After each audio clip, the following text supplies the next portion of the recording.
Hello, ladies and gentlemen. This is Playmore69, aka Michael, and this is the All in All Podcast, episode 13. And yes, will be reacting to a video today. This will be my first official video podcast.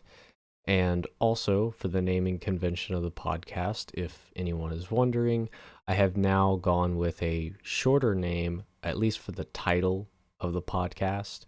So normally I name the title the All in All Podcast episode whatever, and then the name or the topics I was doing. So I've shortened it to just AiA and then hashtag whatever number episode it is, and then the topics I'm covering, just to make the title a little more cohesive. So that's just the title change. I'm not changing the actual name of the podcast. It's still going to be called the All in All Podcast, but that's really the only thing I'm doing. Other than that, I will be reacting to Rich versus Poor by Jubilee today. I have mentioned in previous podcasts that I wanted to react to videos or just do a video podcast overall. And I kind of thought, well, I don't want to just react to videos that people might not want me to react to, meaning the actual creator, but Jubilee lets other creators on YouTube react to their videos. So I just want to give a big thank you to Jubilee. If you're not subscribed to them, I definitely recommend it. They put out great videos, especially their series Middle Ground, which is my favorite, of taking two people from the opposite sides of the spectrum on something and they talk about it. And to me, that is very good, a video topic idea or just a series in general. So these videos are always entertaining, but I will leave Jubilee's channel and the original video down in the description. Even if you don't watch the original video, at least click on the link and give it a like, to help Jubilee out, and also subscribe to their channel because they definitely deserve it. Other than that, though, I will be watching this video today and reacting and giving my thoughts. So it was released just 3 days ago, so it is quite new. And from what I've heard from it, it is quite tense. So usually with Middle Grounds, it's, sometimes they have some tense moments, but apparently for this one, the video just keeps getting crazier and crazier as it goes on. At least someone described that to me, or at least I think I saw it in a comment. But I've refrained from watching this video. I wanted to save it for the podcast, and I think this is a really good episode to kind of start the video podcast, or kind of start my journey as doing more video podcast than just audio podcast. So let's get right into it. As a real estate guy, I can make millions of dollars and use the exact same tax loopholes that a Donald Trump would use and pay effectively no tax. And does that make me a bad guy, or did I just study the tax code? It makes you a bad guy, yeah. We're already starting off strong.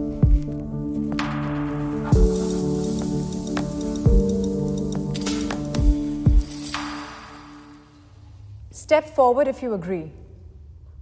Being poor is a choice.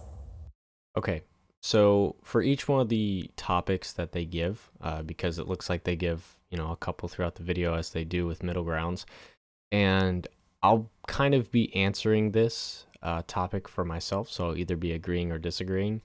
Being poor is a choice. I disagree with this, at least in my opinion.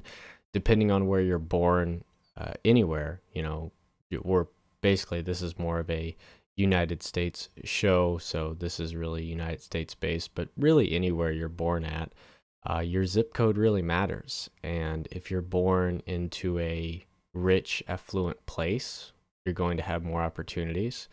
But if you're born in, let's say, a rural place with nothing, no infrastructure, no really jobs to kind of get, like for instance, if you were born in the middle of nowhere, Kansas, you would probably not have as many opportunities as someone born in New York City. So, that's kind of where I go with that. Some people don't even have like a college near them. So like higher education is just like not a thing for some people in the United States, which is crazy to think about. It's 2021, but that's just really my take on this. So I want to hear their takes.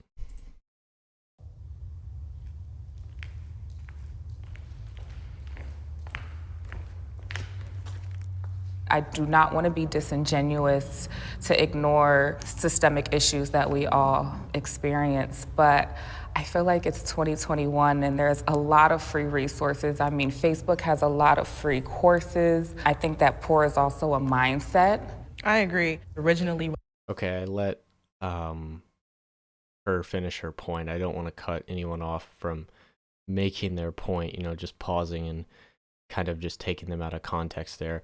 But the start of her point was acknowledging systemic issues, which is a big thing. Systemically, you could be discriminated based on your race. Also, you could be discriminated based on your gender, even on your looks. I mean, there's so many issues for discrimination that really determine how you're going to kind of pan out. And yeah, people face those systemic issues, and I don't know why she just agreed that poor was kind of a choice. It's more of a mindset. It's like, no, some people are in unfortunate situations that they can't get out of.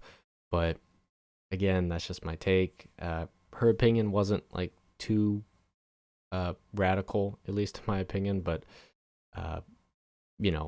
let's continue on. when I came out here, I started straight at the homeless shelter. I had to flee from domestic violence from my family. Most people in general don't choose to be poor, but since I've been here, specifically in LA, a lot of people outside, they don't want to come into the shelter because they rather be in the tents. I mean, I grew up poor, so I have been on both sides of the coin, and I can reflect and look back on some of the lifestyle choices that I was making, some of the people that I was hanging around. So I don't think that people can initially control if they're born into poverty, but I think that there is a certain level of control that comes along with being able to have that determination and that resilience. Can I have the Okay. So they're going to have the disagree step further after this. But I would like to add to her point, she did reiterate it, I think, a lot better, because she said that you can't choose to be born into poverty, but you can choose to get out of it, which I kind of agree with. I mean, at least on the base level, yes, you do have a lot of, at least kind of, you can make your own path in a way. I agree with that. But also when it comes to facing systemic issues, and also where you're born is such a big determining factor. I don't know if someone could get born to a poor family in the middle of nowhere, Kansas or something. I don't know why I'm using Kansas as a just the state to shit on, but maybe West Virginia or something. I don't know. Being born in a poor state and not having those opportunities, and you have to support your family, maybe, you have to do these things. It's, you might be stuck in that situation. So I don't know if that statement is fully true, that you could, anyone could get themselves out of poverty. I don't necessarily agree with that, but on a surface level, I did grow up in poverty, and now I'm not in poverty, even though it's a little bit of survival bias of I did it, you can do it. It's not everyone can, but at least for me, that was the case, and it was obviously the case for her too, but for a lot of people in the United States, it isn't the case for them.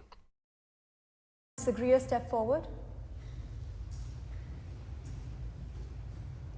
We need to realize that these people are on the street not because of their own choosing, but because of the system that we live in perpetuates these things. If I could speak to that, I come from a family that once relied on welfare and food stamps, and I have been blessed enough to make millions of dollars in real estate. But had I bought real estate from 2005 to 2008, I'd probably be bankrupt today. I just bought it at the right time. People wish to be rich, they don't want to be rich. The difference is, do you take action?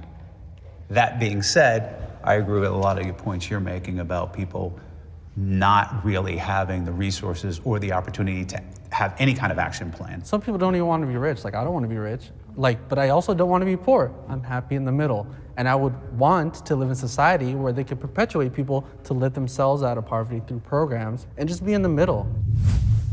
Billionaires? Okay. At least for those takes there, I'll turn on subtitles.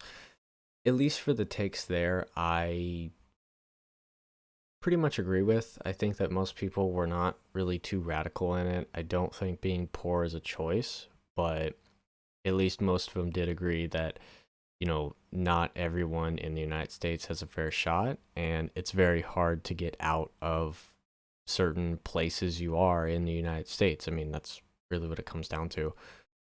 Anyways, next topic here. We're already 10 minutes into the video, so, or at least into my video, but we're only 2 minutes into this video, so I'll try to speed it up a little bit. I'm talking a lot or pausing too much. But should billionaires, or billionaires should not exist? Disagree with that. So let's see what they have to say. Should not exist. Okay, 2 poor people step forward. I don't see how anyone could ever spend $1 billion.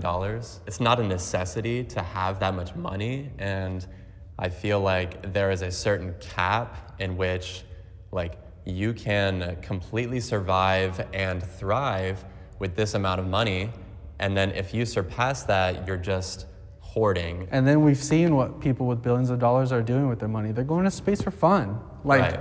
Clearly, if we tax those people properly, get their wealth and distribute it to people who need it, that'd be a much better use than going to space for fun. Okay. This guy right here seems like he is either a radical socialist or maybe even a Marxist in a way. Talking about the taxes and the redistribution of wealth. I don't know. I'm just kind of really getting that vibe from him, but at least should billionaires exist? I think they should, and he talked about taxes, about like, oh, if we tax them enough, they won't be billionaires. Someone will be a billionaire eventually.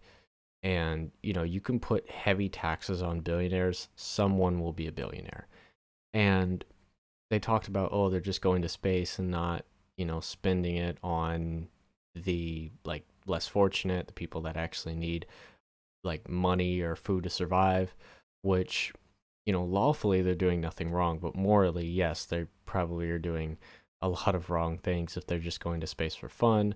But on the other hand, they are going to space, and they are kind of like enhancing space travel in a way that space travel might actually be affordable, not to the average citizen, but to the upper class citizen in the future.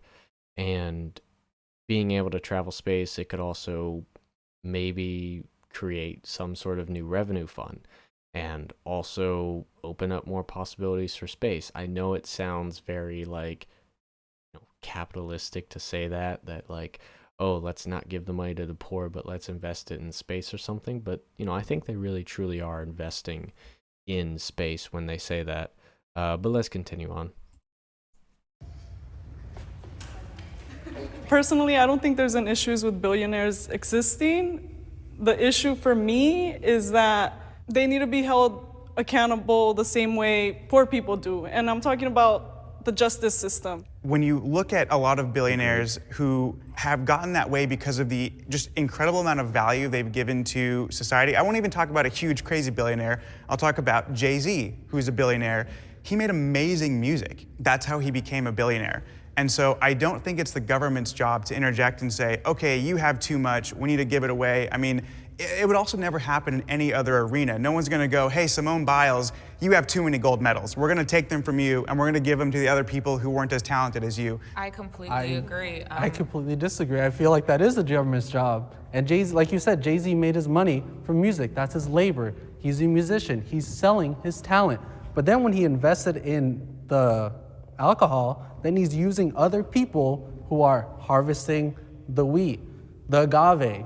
They're breaking their back. They're using their labor. So do you think that he shouldn't invest in those people? Should they? Okay, at least for the guy that was just talking, I think David, he definitely sounds like a Marxist when he says like the exportation of the workers and such. But I kind of get what he's saying is that like there's no billionaire out there that got to be a billionaire just based on their labor alone. I think the only one case I can think of is maybe LeBron James, but he also has endorsements and other things. I don't think he's made straight up $1 billion, after tax in his salary of in the NBA. I don't think he's made that much. But I know that basically for like 80% of his wealth or whatever it is based on, you know, like just his labor alone. But that seems to be what, like, he's hitting on that point. Like that's kind of what they're getting at. But let's continue. They just like say, the hell with your dreams, I'm not going to invest in you. What about the jobs? What do you mean? They're having jobs. Yeah, but how much are they getting paid for the jobs? Or those jobs in the third world where they're getting paid pennies, and then Jay-Z makes millions off the... Okay, this lady is making a really bad take right now, is that at least people in the third world have jobs and they're getting paid pennies on the dollar. I mean, you're basically making that same argument like, you know, I'm glad I have slaves and I feed them or else they wouldn't be fed at all. It's like that's not a good argument to make, and that's an argument that you're probably going to lose most of the time. But that argument seems very weird. Their labor. How much do you pay your employees? You think harvesting isn't going to exist if Jay-Z doesn't invest? And of course she laughs at it and says she pays her employees more than enough. So we see her stance. I'll be keeping my eye on her. If I may interject, I pay my employees like incredibly well, and I let them choose their own hours. Someone who works for me is a single mother. I pay her $50 an hour. And I think that people that are providing jobs and opportunities, you can hate on them all you want, but at the end of the day, like, nobody would work that job if it wasn't in some way, shape, or form worth it. People who make $1 billion get a fraction of the value they create. Everybody here who has a business understands that. Even Jay-Z only gets 15 cents a record he sells. Okay? Yes, that's because he got exploited by the record label who's using his labor to make money. It's the same you thing. keep using this word exploiting like you understand the record business, of which I am in, okay? Record labels back hundreds of artists. Do you know how many go busto? Yeah. Okay? They're taking risk in an artist. Okay, I really don't know why this guy is not kind of speaking up on that. He's actually seems like he's defending the record label companies, which record label companies tend to be very exploitative with the people they sign and how many songs they have to make for them. That just seems very odd to me. But I mean, maybe he's just a true capitalist. Like, I mean, I would say that even capitalists could agree. You know, I'm trying to come at it from a very neutral perspective in this video, but, you know, as a capitalist, I think other capitalists would agree that record label companies are very exploitative to the artists they sign and for how much money that the record label companies make on the artist versus the actual artist making the money. You know, yeah, if Jay-Z was truly making 15 cents per record, you know, think how much the record label company is making. They're probably making a lot more than him. So, I don't know. It's just an interesting thing to think about. This guy is actually defending record label companies, but, you know, continuing on. By the tapes, paying the engineers, marketing, etc., they're exploiting them. They're taking on a bet. And they can't just give everybody 50-50. They'll go bankrupt. You don't understand the record business, and you're just yelling out these words exploiting like you know what you're talking about, but you don't. That's why they're not exploiting. That's why there's one Jay-Z and not millions exactly. of them. I actually want to ask a question of how you define exploited and why you're saying that. I'm using exploited in the Marxian term where your labor... He said it. He's actually a Marxist. I can't believe I called that. That's funny, though. But yeah, I kind of knew it just off the bat, like from what he was saying, especially when he talked about like the redistribution of wealth. But yeah, it makes sense. Creates value, and then your employer takes that value and distributes it unevenly to themselves and then leaves the rest for the workers. That's exploitation. My name is David. I work for Disney in the entertainment character department, and I make around $33,000 a year. How's your experience been working at Disneyland? My experience working at Disneyland is very mixed. The workers themselves, like my coworkers, are amazing people. Unfortunately, the company is not so great. They don't pay us that much. They have enough money to pay us more. I think they should just pay us more. But I don't think they're gonna do that. That's why I'm advocating for a union to bargain in our favor. My name is Ginny, and I run a software design agency.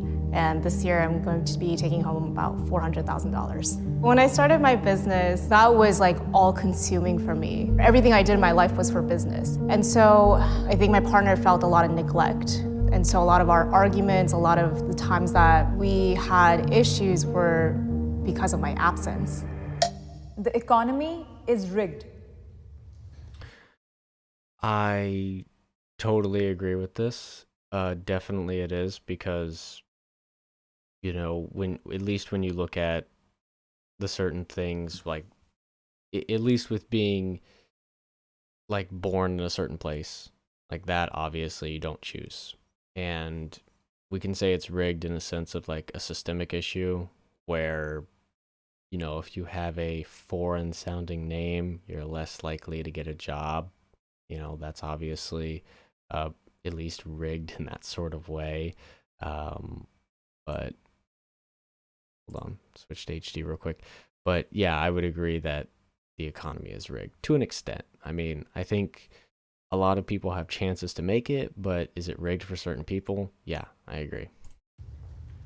I would actually. If you're born in a rich family, you have more opportunities. And as someone who is poor, living paycheck to paycheck, you're stuck having to apply to jobs and settle for things that you don't like instead of being able to follow your passions. I agree and disagree. I agree that it's rigged to incentivize certain areas and behaviors, like we have millions and millions of farm subsidies, so it supports agribusiness. Exactly. It may support one area like real estate or capital investment over labor, but I don't think it's generally rigged to basically keep the rich guy rich and the poor guy poor. That part I'll disagree. But there are certain. I mean, like if you just look at the tax code and how it's set up, I don't really know how you could argue that. Like literally, if you have a lot of money and you have a lot of assets, the tax code is literally set up for you to maintain those, assets and your wealth. But versus like a poor person, you have very few like tax breaks like that. You have the child tax break, but it just seems very weird that he's arguing that like, oh yeah, the economy is rigged in a way for where the rich person stays rich and the poor person stays poor. Well, then why in the tax code that there's so many tax breaks for having like this certain asset, this many assets, this much money in capital? It's a weird thing to argue. I mean, he might have a point there, but it doesn't seem like he explained it in any way. He just said like, I don't think the economy's rigged that way. But anyways, continuing. Policies like the reinvestment in productive people's hands for building real estate, I would say that's a good thing. Right? When you say productive people, like, do you just mean people with money? No, I mean people that actually take that money, organize people, put it to work, and create value. That's what I mean by productive people. But who creates the value? It's the workers who create the value. Listen, there's people who take risk and they risk their money. That's creating value. What you discount is the person willing to risk their savings, okay, and provide capital for that venture and to be paid last. So if it goes busto, the worker still gets paid, the investor doesn't. If it goes well, the worker gets paid and the investor makes money. You discount the role of capital and savings in any type of venture. Like my mom didn't want to be rich. She wanted. This guy seems very mad, or at least he's molding a little bit. But at least from what I would say to that, yes, the investors are taking a risk too, but also, the workers do create a lot of value. If you didn't have workers, you wouldn't have a business. But if you didn't have the money, you wouldn't have a business. Is it a true 50-50 split? I don't know. A lot of people argue over that. But it seems like this guy right here is discounting the investors, and this guy right here is discounting the workers.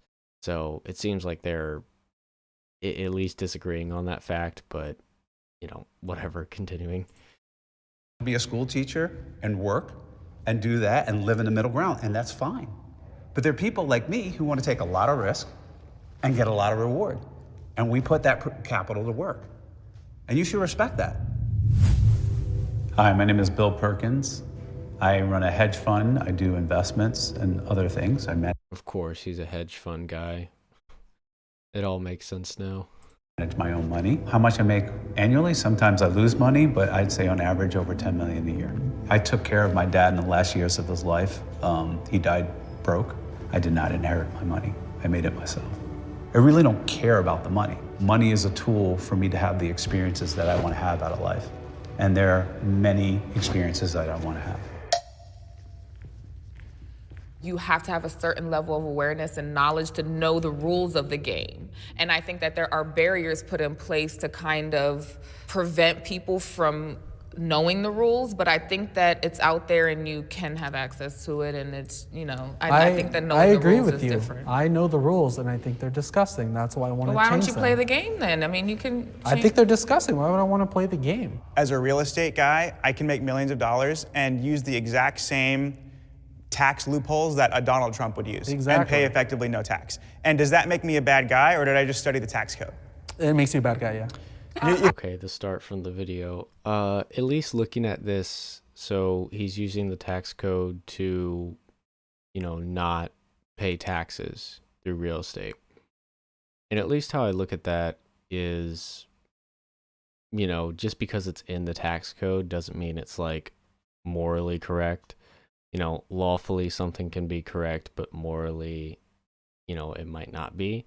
And I think, you know, not paying your fair share in taxes when, you know, poor people, you know, when they pay their taxes, you know, they don't have all these tax breaks that they can take advantage of.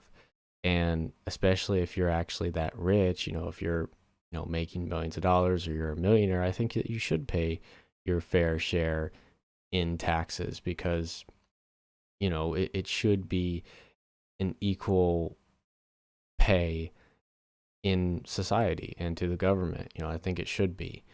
And, you know, it's just, I think it is really like, you know, they're just going based on law here, which, you know, lawfully things used to be, you know, obviously in law, like you could do them legally, but now they're not.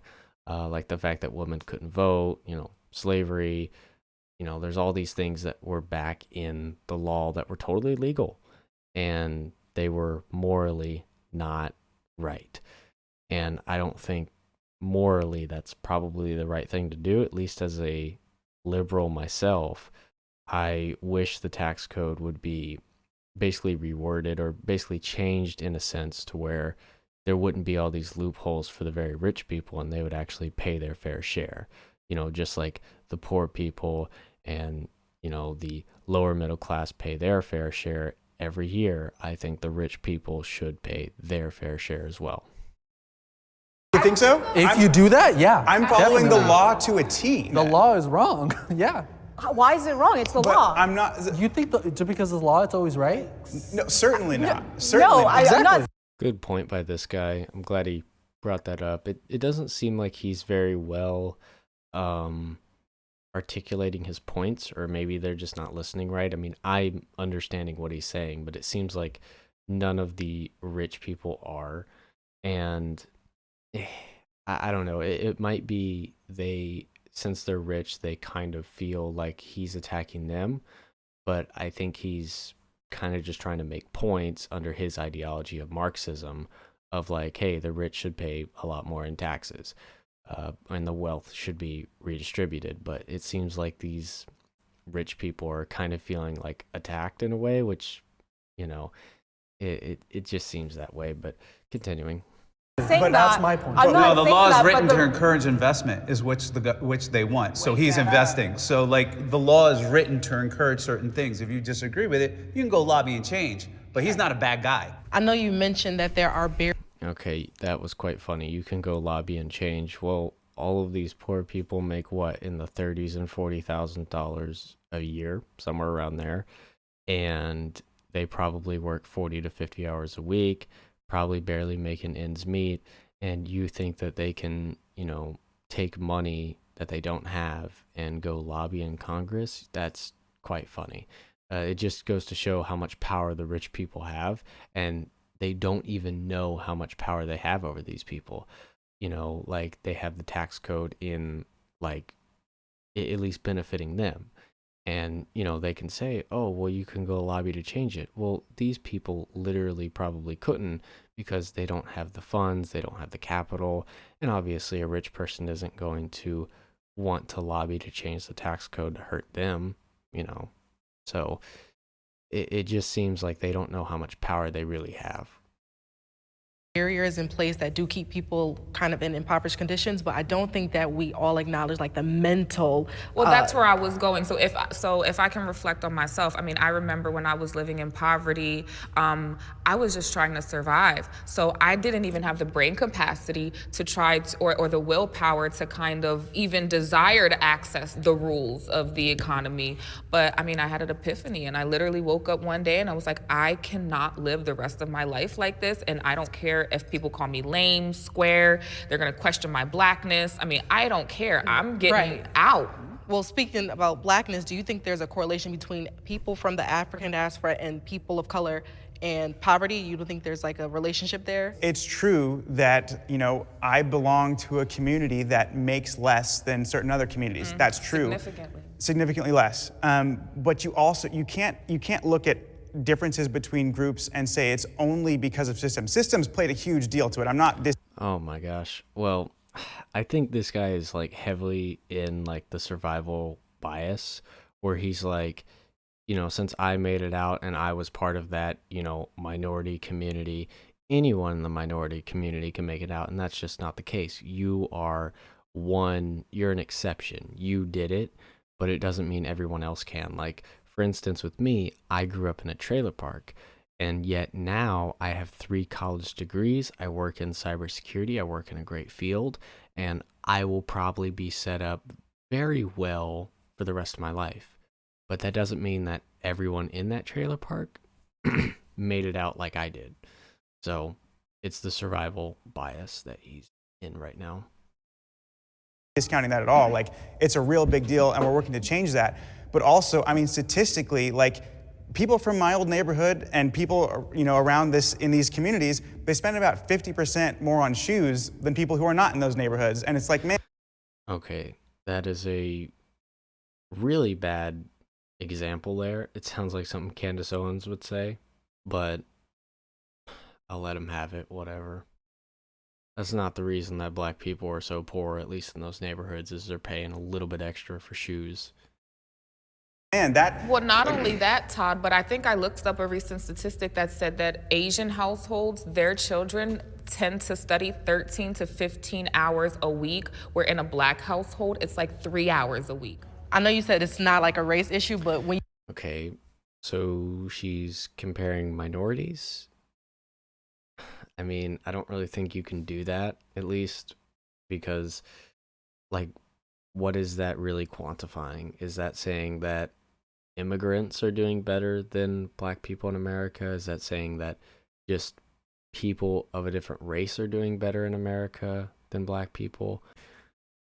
Yeah, I don't really know what she's trying to get at there.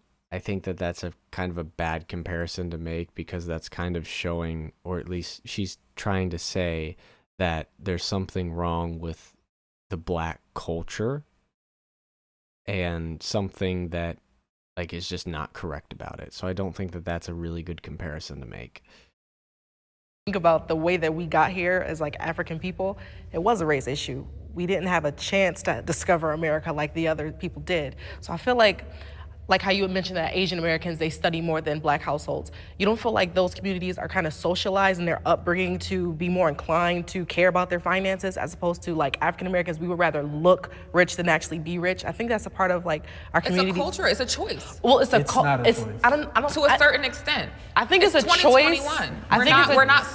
I do think it's a choice. I'm not gonna say it's not a choice, but I'm saying, do you feel like some people don't have the same choices as other people's in different communities? I think some people don't have the mental capacity to allocate the energy to learn the rules of the game, quote unquote, because their instincts are kicking in to just survive. I think trauma plays a heavier role than we like to account for. Trauma is the reason why I'm here. I come from a family, a heavily cult Islamic family, and the things that I was doing in my life they didn't agree with. They pretty much sent people to my house to kill me. I was set up multiple times. They hacked my social media pages, both my iPhones, you know what I mean? So I don't want to just kind of ignore trauma as if it doesn't really matter in terms of what you are capable of doing, because people that are traumatized and people that do deal with a lot of oppression tend to get some of their choices removed. I can acknowledge that, yes. Okay, I think that was a little bit better. You know, I like the addition of trauma, being added in, like with the limitation of your choices, because that does seem to be a big thing that maybe rich or successful people don't acknowledge, is that just because they made it out and did it this way doesn't mean that everyone can do the exact same thing that they could do, because they might not even have the choices to do that thing. My name is Hanifa. I'm an author, and I'm currently homeless, so I don't make any money right now. I grew up Muslim my entire life, and in Islam, it is permissible to marry your cousin. So my family enforced sexual acts in between cousins. It led to me having to flee my hometown and come all the way to California, which is 2,600 miles away, just so that I can avoid being killed. I've worried where my next meal will come from. I have. I grew up in a trailer park, so I didn't grow up in the most fortunate situation, but yeah, definitely I agree with that. Me and my partner right now are applying for EBT because we are just like living check to check right now, and I'm supporting both of us because she just lost her job. We are like literally trying to get help from the government so that we can know that we have the funds to get groceries. It's so hard, and it feels like it's not as accessible as people make it seem. To have. I mean, that's that right there. That's really what it comes down to, is trauma. Is that, you know, growing up in a poor situation, many people can't make it out of it, and it does cause that trauma to where they kind of think to themselves that they can't even make it out of it, and there's nothing they can do. And I think that trauma is kind of showing forth right now. Have everything stripped away from you and to not know where you're gonna sleep. It's just very difficult. You know, it almost feels like a past life of having like everything. You know, I had bags. I had to take my little Michael Kors bags to the pawn shop, take every item of clothing that I had to Plato's Closet so that I could buy a one-way ticket for myself and my child. I didn't know what we were gonna eat. I didn't know where we were gonna sleep. And not to be a victim, but it's not my fault why I'm here, you know? It's because I speak out against cult behavior. I speak out against pedophilia. And publishing my story has the domino effect of that has led me to not knowing where I'm gonna eat, and I've never had that happen to me before prior to 4 months ago. And that's just really tough.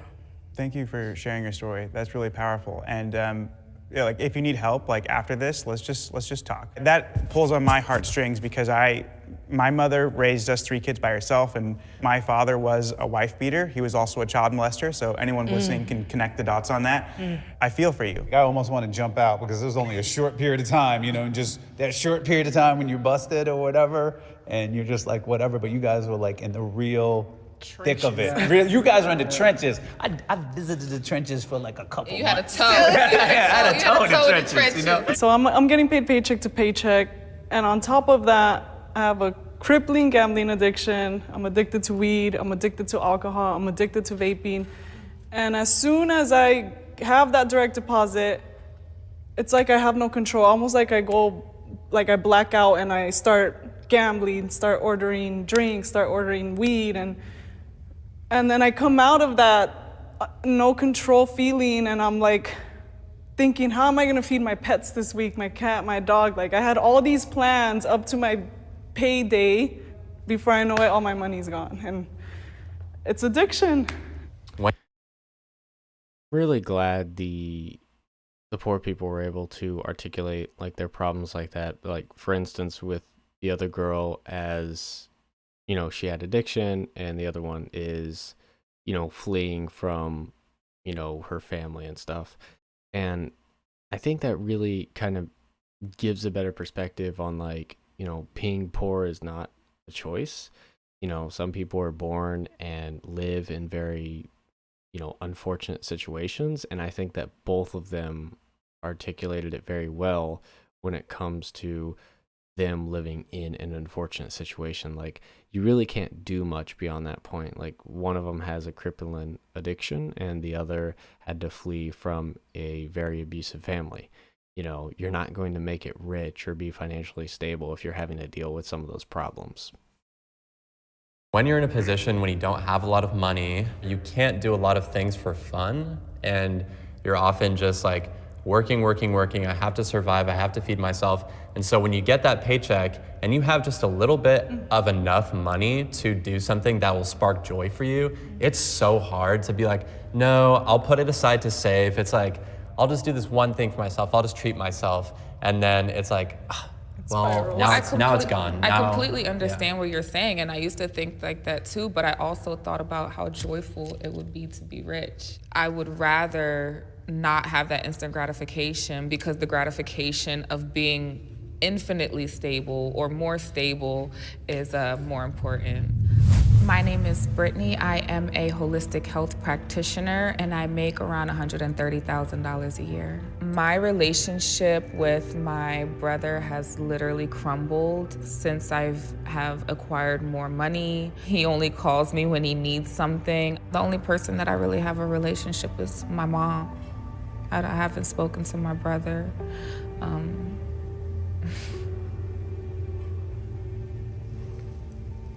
I want them to be happy and, and successful more than anything. But it almost feels dehumanizing to be looked at as just the help and not a sister or a cousin or something like that, yeah. My name. I totally agree with that story, and at least from what she shared about being a rich person in a poor family makes you feel very weird, because you kind of don't know what to do at that point, because you're looked at in a different light. You're looked at in a higher power. You're put on by a pedestal, basically, because it's like you're expected to help, you're expected to provide, even though you think that they're adults, they should provide for themselves. But you did this and they could be rich too. But I think survival bias kind of comes into that, where it's like, I'm rich, you do the same thing. It doesn't always work. But yeah, I definitely agree with it feeling dehumanizing and stuff. And I kind of think of it with my family. My family's not the best well off, but I don't think I'm going to be quote unquote rich one day, but I could be making somewhere in the money range that she kind of said there, which was like $130,000 a year. Cybersecurity pays a lot. I also have an MBA in information technology, so I definitely could be making somewhere around that one day. And that would be a lot of money to a lot of people in my family. So yeah, her story definitely, I think, hits a little home for me. My name is Mia, and I'm currently working as a customer service representative for a moving and storage company. I make $45K a year. My family has always been like, oh, you gotta look presentable, you gotta look nice whenever we're going out to eat or to the mall. But as an adult, a lot of my money isn't going towards buying new clothes or jewelry, makeup, whatever it might be. So you'll catch me in like sweats and a t-shirt, and I just don't feel presentable enough to be at the mall, to be at a restaurant, because of that embarrassing feeling and shame of not investing more in how I present myself. The disagreeer. You're just hanging out back there. I feel like I misunderstood the prompt. So have you ever worried about where your next meal was gonna come from? Just ever? once. Oh, no, I definitely have. Like when I was in college, I was trying to buy groceries, and the lady behind me ended up paying groceries for me, and it's so embarrassing because my card got maxed out and I had no money in the bank account, basically. $15 an hour is not enough for minimum wage. So $15 an hour is not enough for minimum wage. I think it is in many places in the United States, but I definitely agree that there are probably some more affluent areas that it's not. Like, for instance, Los Angeles, I don't think you can make only $15 an hour and actually live in Los Angeles. Same thing with New York. But if you're making like $15 an hour in like a rural state or something like that, yeah, I definitely think it would be sufficient. Because at least working in IT, it was actually last year I was only making $14 an hour. And that's pretty good, at least for the area that I live in, at least in the middle of nowhere, Texas. So it really just depends on the area for this question, but that's just where I'm going to go with. Let's see what they say.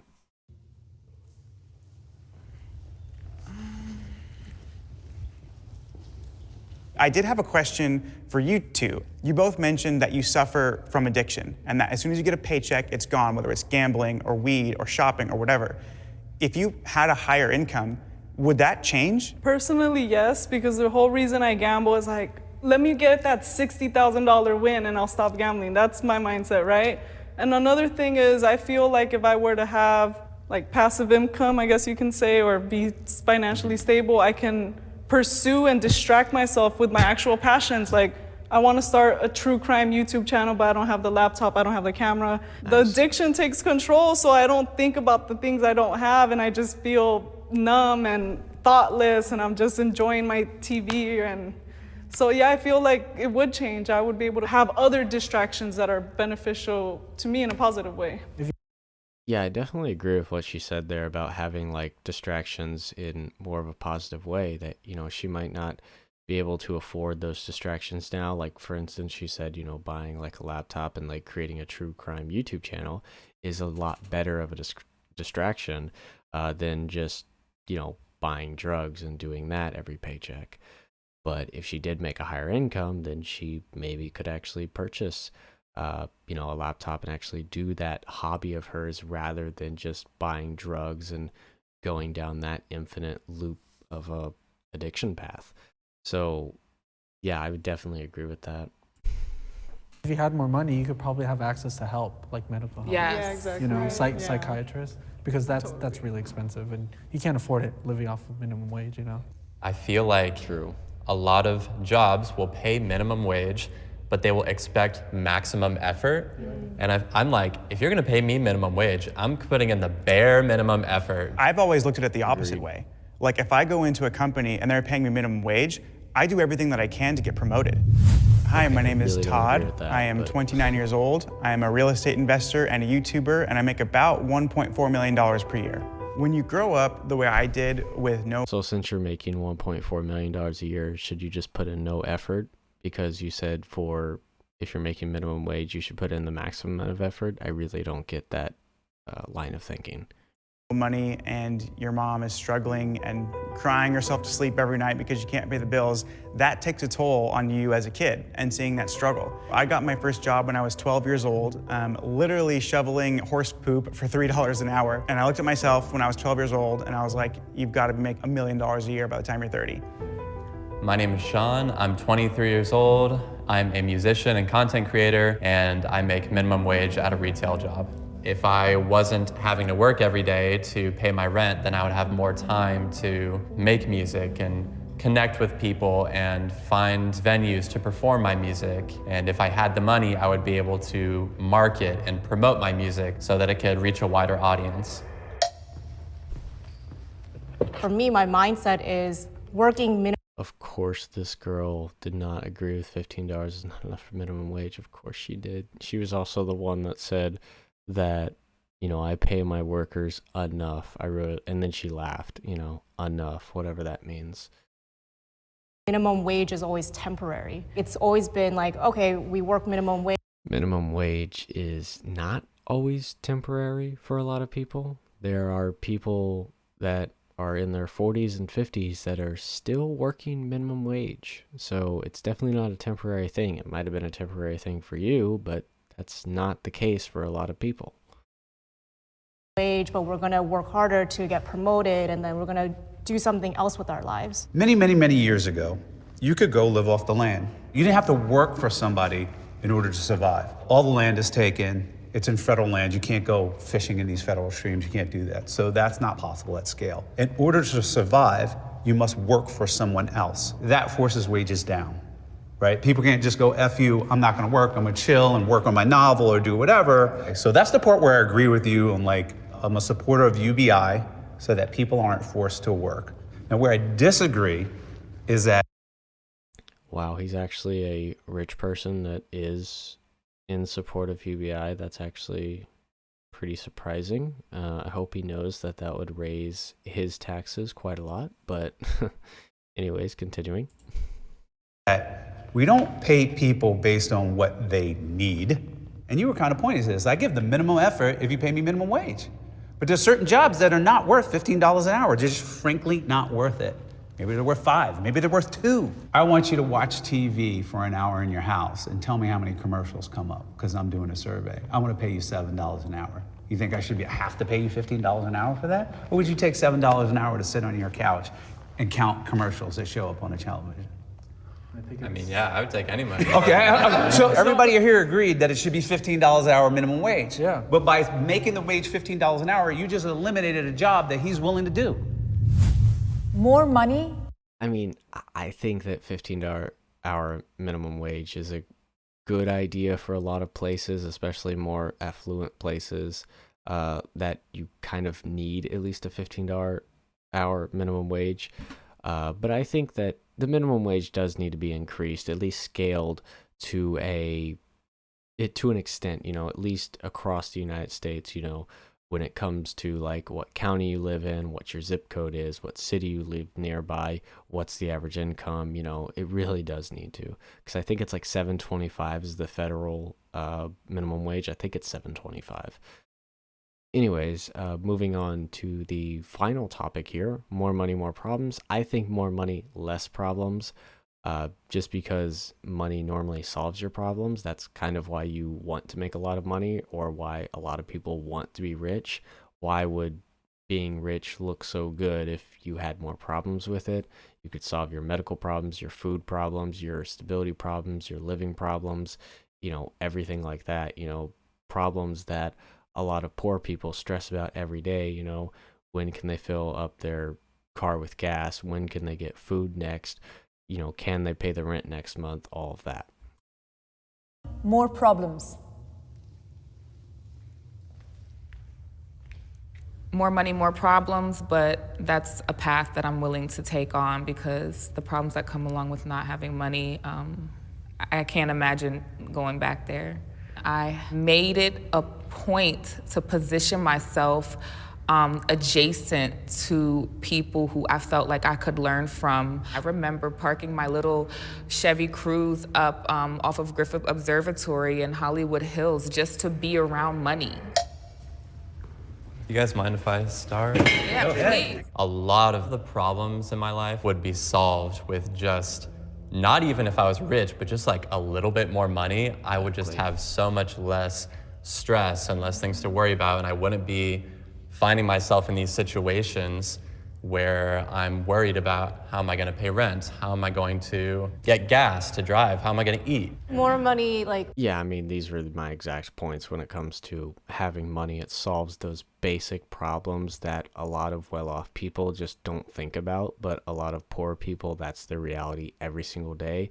I mean, that was my reality when I was younger. When I grew up in a trailer park, there was times where there wasn't food in the house, and the only time I got food was when I actually went to school.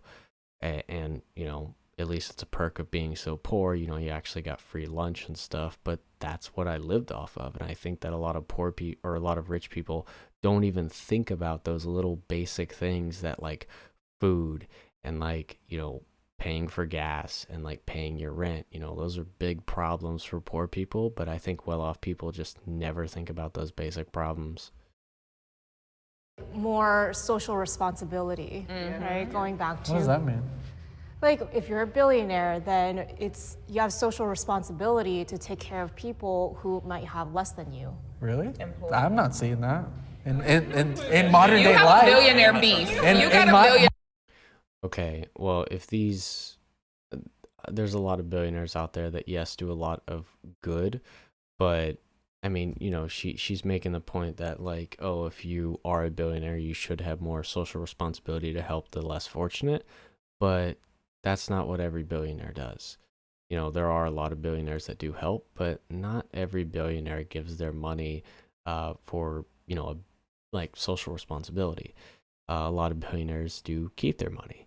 And, it's not necessarily a bad thing, but, lawfully they're not doing anything wrong, but morally maybe they are doing a little bit wrong, because there are so many other people's lives could be improved with just a little, a fraction of their amount of money.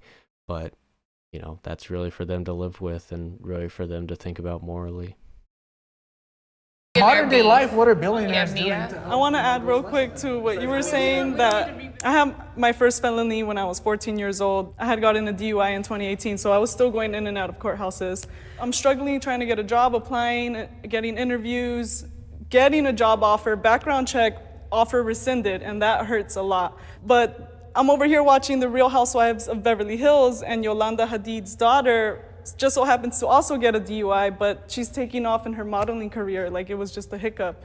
I'm also seeing cases of affluenza where this kid driving his dad's truck drunk killed someone, and he gets off for affluenza, which means you're too rich to know what's good or bad. So Yeah, I think that's something that wasn't really talked about this entire episode, but like rich privilege is probably the biggest privilege that you could have. You know, I don't think that there's a better privilege out there to have than being born into a rich family or just being rich altogether. Because when I really think about it, like when you think of race, gender privilege, whatever, able-bodied privilege, beauty privilege, you know, there's all these privileges, but I honestly think the best one to like have is being rich, because like you could be so rich that even the law doesn't apply to you, but for poor people, you know, the law could apply a lot more to them, because guess what? If they get charged with something, you know, they're not going to be able to afford all the court bills. You know, they're not going to really know how to fight it. But if you have like $1 billion in the bank, well, you can hire the best person to defend you and you wouldn't have to worry that much. So being rich is probably the ultimate best privilege to have. And I think that that really shows with affluenza, what she said there. You don't get any repercussions. I've never. Yeah, it was in Hollywood too. I agree with my punishments. I messed up and I will accept it. But you want it to be fair treatment. Exactly, because when I see time. that, it's just slap in the face. Like, what is the justice system? That's not justice. Listen, I like the song "More Money, More Problems." I like it too. It's jamming, I love but the song. it's really more money, different problems. Yes. And that's a cut. Okay. We did it. That's a wrap. Wow, so that was the end of the episode, and it looks like they normally hug in the middle ground, but apparently that was just so tense. Anyways, though, I hoped everyone enjoyed this episode. I know I did. This is my first official video podcast, and overall, I think it went really well. I don't want to I don't want to make this podcast into like a react podcast, but this was just the first one that I did. And I will probably do my next video podcast, like probably more of a political compass test or maybe something like that. But, you know, reactions will be in the future. So anyways, I hope you enjoyed the podcast. Thank you so much for listening. And until next time, see ya.